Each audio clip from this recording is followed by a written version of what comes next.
In the beginning, before kingdoms, before prophets, before Israel, before the flood, there was a garden, and in that garden, there was a man, Adam.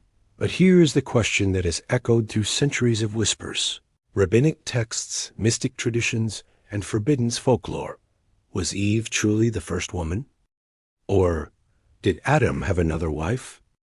A wife whose name never appears in Genesis, yet whose legend refuses to die. Her name is Lilith. And tonight we enter the mystery. Let us begin where all debates must begin, the text. In Genesis 1:27 we read, "So God created man in his own image. Male and female, he created them." Male and female, created, simultaneously. But then, in Genesis 2, the narrative shifts. Adam is formed first from dust. He is alone. The animals are brought to him. No suitable helper is found. Then Eve is created from his rib. Why two accounts? Is Genesis 2 merely a zoomed-in retelling?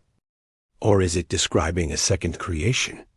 Ancient readers noticed the difference, and some concluded there were two women. Lilith does not appear in Genesis by name, but she appears elsewhere in Scripture, once in Isaiah 34-14. In Hebrew, the word Lilith refers to a night creature, a desert spirit, a being associated with darkness. That idea comes later, centuries later, but that is not yet Adam's wife. In a medieval Jewish text called the Alphabet of Ben Sira, written between the 8th and 10th century A.D., and it tells a startling story. According to the legend, when God created Adam, he also created Lilith from the same dust. Equal, formed from the ground, not from a rib. They were made side by side, but conflict arose. Lilith refused to submit to Adam. She claimed equality. She said, "We are both created from the earth. Why should I lie beneath you?" The dispute escalated. Lilith uttered the ineffable name of God and fled Eden. She escaped the Red Sea. Adam complained to God. God sent 3 angels to retrieve her. Sansanoi.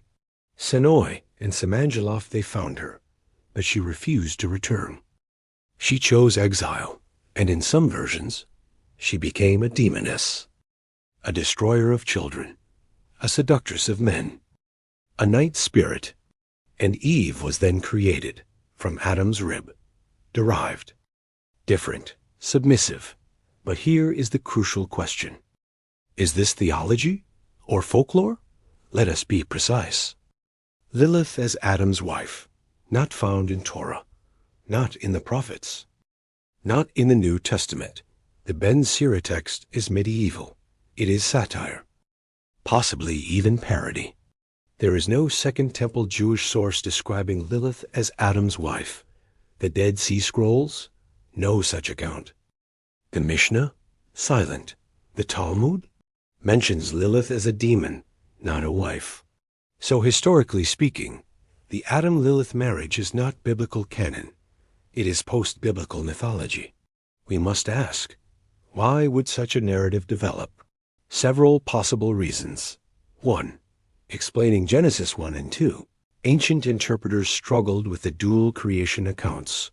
They created harmonization myths. Lilith solves the textual tension. 2. Cultural reflection. The Lilith story reflects medieval anxieties about female autonomy, sexual power, child mortality, night terrors. In ancient Near Eastern cultures, similar figures existed. Mesopotamian Lilichu, Sumerian wind spirits, Babylonian night demons. Lilith is part of that mythological ecosystem. 3. Demonology expansion. As Jewish mysticism evolved, especially in Kabbalah, Lilith became the consort of Samael, a queen of demonic realms. But again, mysticism, not Mosaic revelation. Let us return to Scripture. Genesis 2:24 declares, "For this reason a man shall leave his father and mother and be joined to his wife, and they shall become one flesh." Singular, one man, one woman.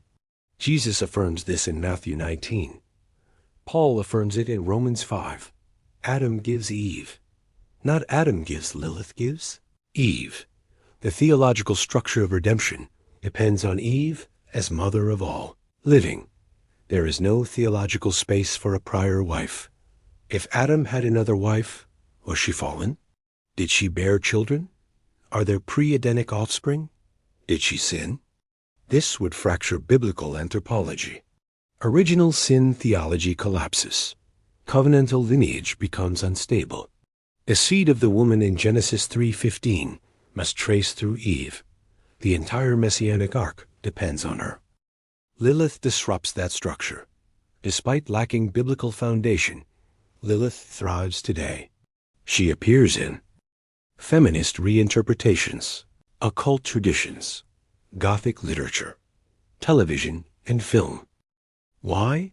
Because she symbolizes rebellion, autonomy, untamed femininity, resistance. But symbolism is not scripture. Did Adam have another wife? Historically? No evidence in canonical scripture. Textually? Genesis supports one wife, Eve. Traditionally? Lilith emerges in medieval folklore. Theologically? The redemptive narrative depends on Eve alone.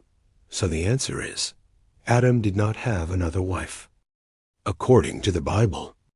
But the legend of Lilith reveals something deeper, humanity's enduring struggle with equality, authority, and the mystery of beginnings.